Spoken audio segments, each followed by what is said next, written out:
Pag pinag-usapan ng mayor sa Pilipinas, isa sa mga unang pangalan na pumapasok sa isip ng marami, Isko Moreno. Isang dating basurero, naging artista, tapos naging alkalde. Pero ang tanong, siya nga ba ang greatest mayor of all time? Sa video na ito, bubusisiin natin ang kanyang mga nagawa, estilo ng pamumuno, at kung paano siya naiiba sa ibang mayor, di ba? So, if you are ready, maraming salamat pala sa pagsuporta dito sa channel na to. Ako nga pala si Magenta. Please like and subscribe bilang suporta dito sa channel na to. Ang ginagawa natin dito ay political analysis lang.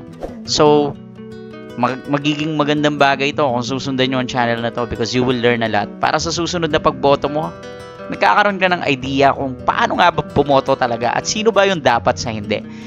Pero I also want to share na ito ang opinion ko based on my own analysis. So sana enjoy lang natin, no?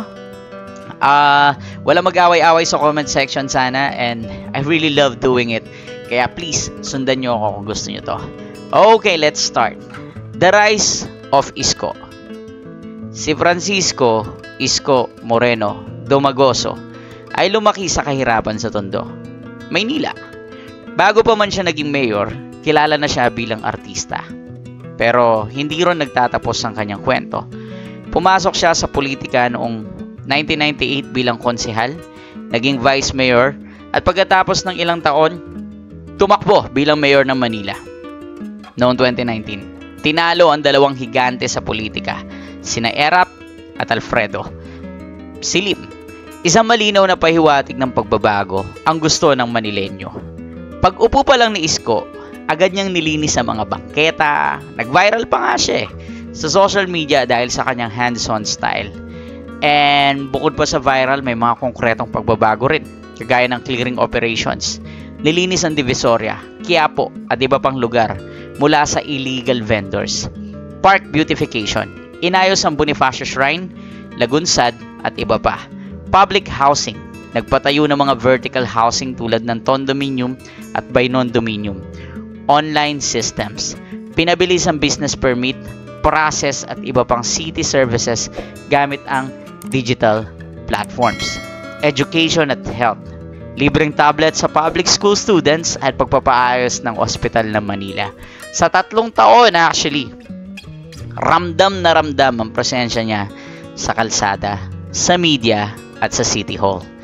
Pero let us say na hindi lahat natuwa. Meron ding criticism, which is normal, or may mga batikos na number 1, short-term solutions daw. Para sa ilan, hindi raw pang matagalan ng ilang projects or proyekto. Number 2, displacement of vendors. Tinanggal ang mga illegal vendors, pero paano sila ngayon? Number 3, media-centric style. Para sa iba kasi, masyado daw siyang papansin or focus sa papogi at social media presence. At, eto naman ang pang-4, national ambition. Tumakbo daw agad sa pagkapangulo noong 2022. Pero, ayun nga, natalo. May mga nagsabing, dapat tinapos muna niya yung mayoral term niya. Kaya, isa sa mga bagay na masasabi ko dito, is yung mga criticism is normal lamang. Pero tignan natin sa ibang part kung siya nga ba talaga ang greatest of all time. Kung ikukumpara kay Rodrigo Duterte sa Davao, mas mahaba ang termino. Mas malalim ang peace and order programs ni Digong. Kay Vico Soto naman sa Pasig, mas transparent at data-driven ang style, lalo sa anti-corruption. Samantalang si Isko ay parang combination ng action man, media savvy, at urban developer. Sa dami ng mayor sa bansa, maniwala kayo sa akin, kakaiba si Isko. Pero greatest of all time, depende sa sitwasyon yan, kung anong criteria ang gagamitin mo. Maraming Manileño ang nagsasabing pinakamasipag si Yorme. Sa social media, tinawag din siyang rockstar mayor. Pero may ilan ding dismayado dahil sa mabilis niyang pag-alis para sa pagtakbo sa mataas na posisyon kagaya ng pagpepresidente. Sa dulo, si Isko Moreno ay hindi lang basta mayor. Isa siyang simbolo ng pag-asa na kahit galing ka sa mahirap, umangat at maglingkod. Pero ang tanong, greatest mayor of all time? Yan ang desisyon na ikaw mismo makakasagot, syempre. Kaya ano nga ba sa tingin mo? Kasi if you will ask me, sa tingin ko, kung best mayor ang usapan, meron kasi siyang, para sa akin, dalawa magiging kakompetensya niya. Mayor Rodrigo Duterte, Vico Soto, honorable mention din si Binay, syempre. Pero depende yan sa mga bet ninyo. Kasi kahit papaano kasi si Binay may nagawa siya sa Makati. Kahit anong criticism pa ma-receive niya or kahit sabihin pa na corrupt. Ewan natin, di ba? Pero kahit papaano may nagawa sa Makati. Si Rodrigo Duterte naman, matinding peace and order sa Davao. Obvious naman sa kanila. At si Vico Soto, obvious naman, very generational talent. Siya nga yung laman ng last video ko, di ba? The next president. At ngayon, nandito naman si Isko Moreno. Tama. Isa siya sa mga pinaka. Paano ko ba masasabi to? Okay, number 1. Hands-on at visible leadership. Si Isko ay laging present sa kalsada. Literal. Hindi lang siya sa air-conditioned office. Makikita mo yan araw-araw sa lansangan. Nag-i-inspeksyon, naglilinis, nakikipag-usap sa vendors, at minsan pa, siya mismo ang nagtutulak ng walis. Kumpara nga naman kina Erap at Lim noon. Bihira silang makakita sa field or bihira silang makakita sa field. Si Isko, hindi siya ganun kaarte. Siya yung nag-set ng standard ng action agad, di ba? At number 2, yung urban redevelopment sa makasaysayang lugar like Bonifacio Shrine. Dating puno ng illegal vendors yan. Ngayon, naging parking may dancing fountain at LED lights. Lagos Nilad Underpass. Ginawang Instagram worthy. May mural art at organized vendors. Yung Jones Bridge, pinalitan ng ilaw. Ginawang Paris-inspired aesthetics. Kumbaga, kumpara naman kina Limatey Erap na walang flagship pagdating dyan sa beautification project. At ang first vertical housing project sa Maynila like Condominium at by Non-Dominium, public housing na modern, may elevator at para sa informal settlers.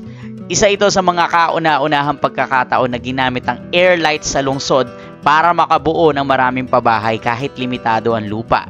Gusto ko rin yung digital governance at streamlining, di ba? Online business permit system, online appointment for health services. Sino ba makakalimot sa COVID-19? Contact tracing. Yung Maynila Stay Safe version, di ba? So, libreng tablet sa mga public school students, yung mga ganun ba? Tsaka yung health and education program, modernization ng hospital ng Manila, right? And scholarship expansion for students and youth leaders. Gusto ko din yung clean governance. The best yun. Tsaka yung revenue increase. In just 1 year, 5 billion ang revenue ng lungsod. Record-breaking. Walang anomalya or major corruption issue na nalink sa kanya. Maraming permits at bayarin ang ginawang transparent at mabilis. The background matters, pinakamahalaga, galing sa mahirap. Isa siyang produkto ng kahirapan. Alam niya yung pakiramdam natin. Diba? Galing tondo, naging basurero, artista, tapos politiko. Naiintindihan niya yung masa. Kaya alam niya kung anong klaseng serbisyo ang kailangan niya. And, para sa akin, kung bakit meron siyang punto, kung bakit kailangan siyang, para sa akin, kung greatest of all time ang usapan bilang mayor, leadership style, urban development, public housing, digital governance, revenue generation, crisis response, back nung COVID, and then the transparency. So, kung si Isko Moreno ay hindi lang naglingkod, kundi nag-iwan din siya ng marka. Sa loob ng 3 taon ng dating abandonadong Maynila ay biglang naging sentro ulit ng pag-asa. Kaya kung pagbabasihan ng output, transparency at long-term vision, masasabi natin siya ang pinakamagaling na mayor sa kasaysayan ng Manila. But if we will talk about greatest of all time, nasa sa inyo na yan. Para sa akin, meron siyang say. Okay? Kaya naman kasi ang pinakamahihirapan siya dun si Duterte, si Vico, tsaka yung iba pang mayor, syempre. Di ko lang siguro na-mention yung iba. Pero kanya-kanya tayo ng opinion. Ito lang mga personal kong opinion at analysis dito. Ikaw ba? Sino ang greatest mayor of all time mo? Comment mo naman dyan sa comment section. And we will talk about it. Anyways, thanks sa pagsuporta. Hindi ko magagawa to nang wala ang tulong ninyo. Maraming salamat sa inyong lahat. So sana masamahan nyo pa ako dahil pangalawang video ko pa lang to. Baka marami pa akong matutunan para ma-improve lalo ang channel, right? Thanks for watching.